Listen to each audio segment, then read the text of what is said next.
in charge of U.S. Northern Command. Many of you know him. The briefing was scheduled at the federal building in West Los Angeles, where they're overseeing these military operations. Now, colleagues, when the United States military is deployed domestically, when our troops are deployed against the wishes of the governor for the first time since 1965, against the wishes of the local mayor, and even against the wishes of local law enforcement, both the police chief and the sheriff, we are in uncharted territory. So in my effort to do my duty to conduct congressional oversight and to try to get answers from the Department of Defense that state and local officials were not receiving, I went to the federal building in West Los Angeles. I was met at the entrance, by a National Guardsman and an FBI agent who escorted me through security screening and up to a conference room for my scheduled briefing. While waiting for my scheduled briefing with General Guillot, I learned that Homeland Security Secretary Noem was holding a press conference literally just down the hall. And that press conference was causing my briefing to be delayed. The thought occurred to me that, well, maybe I could attend this press conference and listen in. Just listen, in the hopes of hearing Secretary Noem provide some new information that could help us make sense of what was happening. I didn't just get up and go. I asked and was escorted by the National Guardsman and the FBI agent into the press conference. They opened the door for me. They accompanied me into the press briefing room. And they stood next to me as I stood there for a while, listening. And at one point, the United States Secretary of Homeland Security said that the purpose of federal law enforcement and the purpose of the United States military was to, quote, liberate Los Angeles from our governor and our mayor. To somehow liberate us from the very people that we democratically elected to lead our city and our state. Colleagues, let that fundamentally un-American mission statement sink in. That is not a mission focused on public safety. And that simply is not and cannot be the mission of federal law enforcement and the United States military. To my colleagues on both sides of the aisle, are we truly prepared to live in a country where the president can deploy the armed forces to decide which duly elected governors and mayors should be allowed to lead their constituents? Is that really the precedent that we're okay with setting? As Secretary Noem herself said last year when she was governor of North Dakota, at the time she said, quote, if Joe Biden federalizes the National Guard, that would be a direct attack on states' rights. That was Governor Noem, now Secretary Noem. Now, throughout this country's history, we've had conflict, we've had tumult, but we've never had a tyrant as a commander-in-chief. And that is not by coincidence. It's because the American people have always been willing to speak up and exercise their First Amendment right to protest, especially when our fundamental rights have been threatened. And as the proud son of immigrants from Mexico, it's that same right that I came to revere when marching through the streets with my family and my friends in 1994 in Los Angeles, protesting against the vile anti-immigrant rhetoric that was growing in California at that time. It was that year that a Republican governor was up for re-election and was down in the polls. And he turned to scapegoating immigrants to try to improve his political standing and his re-election chances. That fight is what inspired me to leave an engineering career behind and dedicate myself to trying to influence our government and our politics. So I've seen this before. California has seen this before. So last week, when I heard something so blatantly un-American from the Secretary of Homeland Security, a cabinet official, of course I was compelled, both as a senator and as an American, to speak up. But before I could even get out my question, I was physically and aggressively forced out of the room, even as I repeatedly announced I was a United States Senator and I had a question for the Secretary. And even as the National Guardsman and the FBI agent who served as my escorts and brought me into that press briefing room stood by, silently, knowing full well who I was. You've seen the video. I was pushed and pulled, struggled to maintain my balance.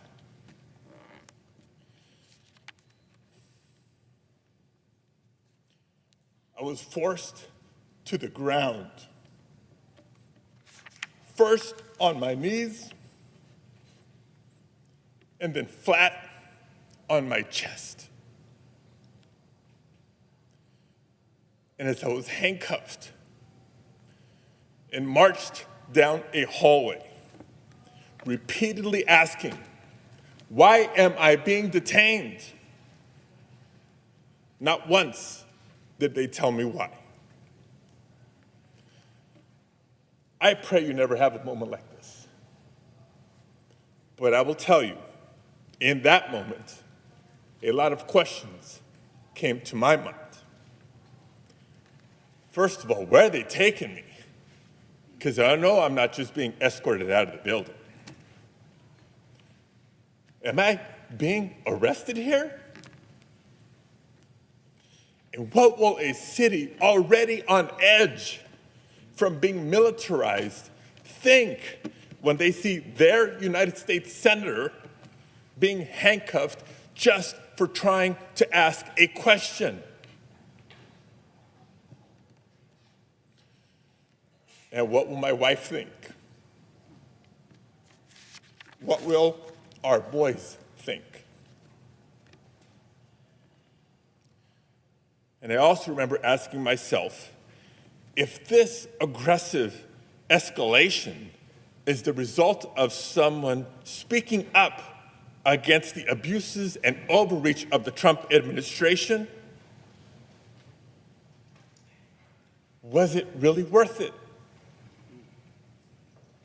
But colleagues, how many Americans in our nation's history have marched, have protested, have shed blood, even lost their lives to protect our rights?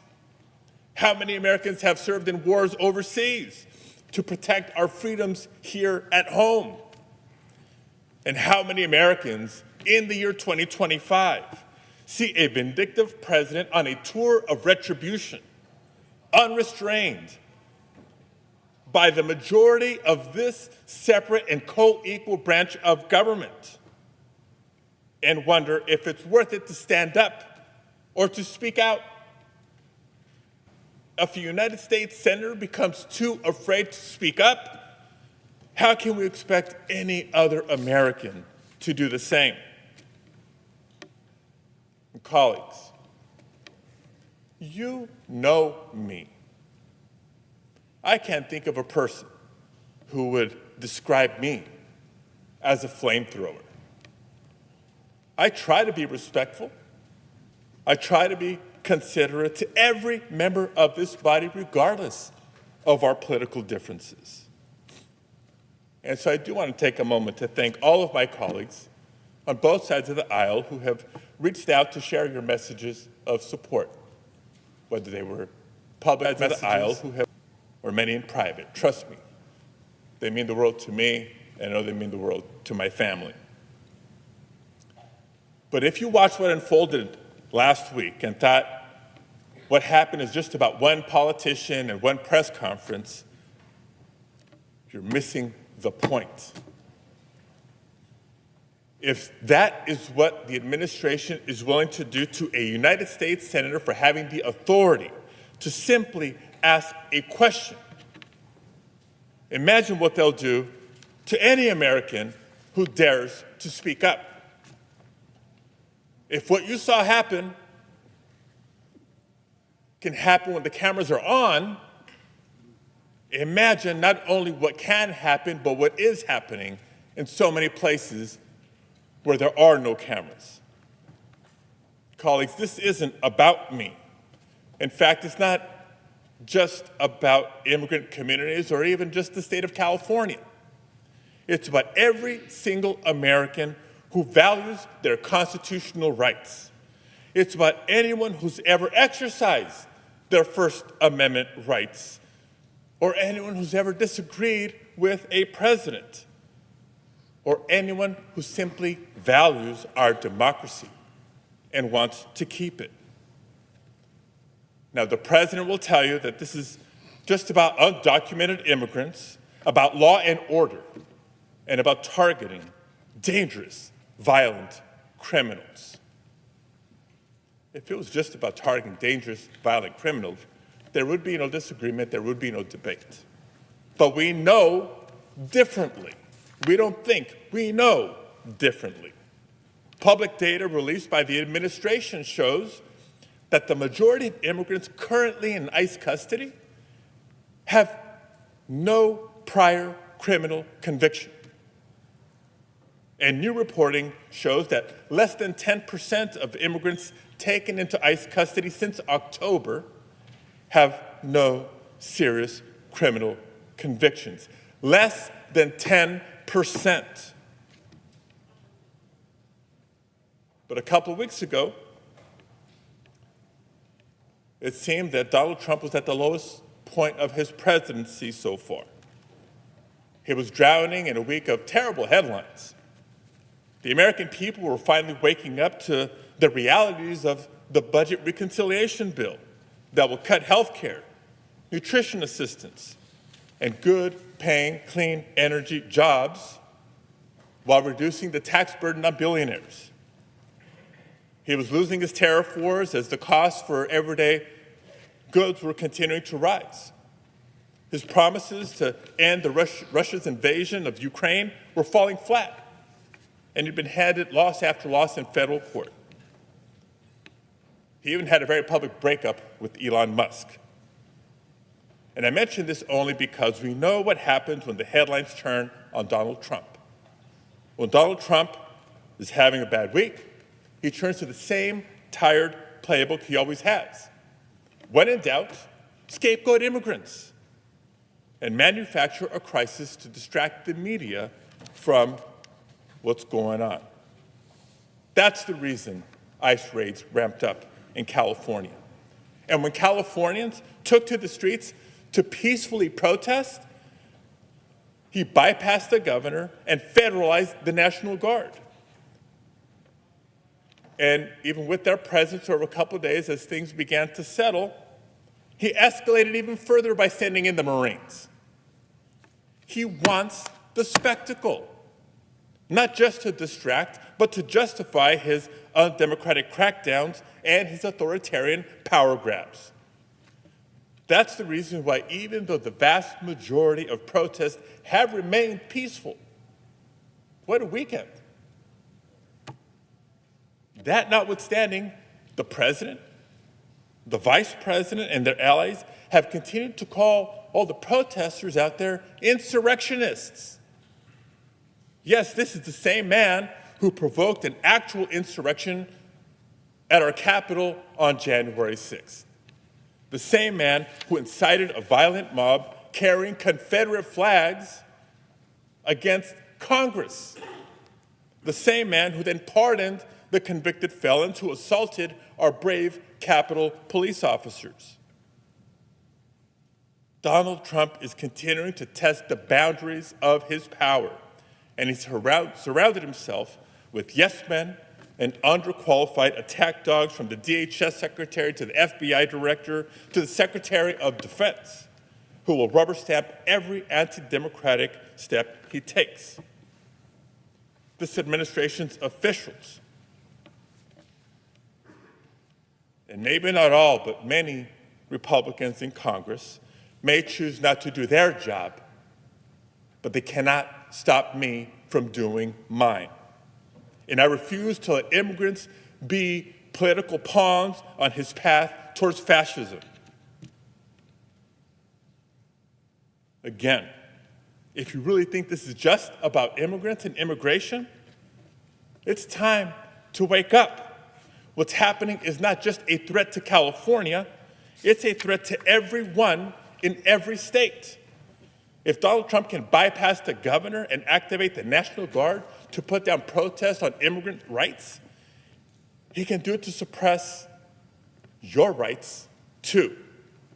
If he can deploy the Marines to Los Angeles without justification, he can deploy them to your state too. And if he can ignore due process, strip away First Amendment rights, and disappear people to foreign prisons without their day in court, he can do it to you too. Because California is just a test case for the rest of the country. Last week, for many, was a warning shot, but I pray that it also serves as a wake-up call. We've now seen, since Thursday, we've now seen Trump threaten to do the same in other cities run by elected Democrats. He's saying the quiet part out loud. It doesn't matter if you're a Republican or a Democrat or an independent. We all have a responsibility to speak up and to push back before it's too late. So I do encourage people to keep peacefully protesting. There's nothing more patriotic than to peacefully protest for your rights. Because no one's going to liberate Los Angeles but Angelenos. No one will redeem America but Americans. No one is coming to save us but us. And we know that the cameras are not on in every corner of the country. But if this administration is this afraid of just one senator with a question, colleagues, imagine what the voices of tens of millions of Americans peacefully protesting can do.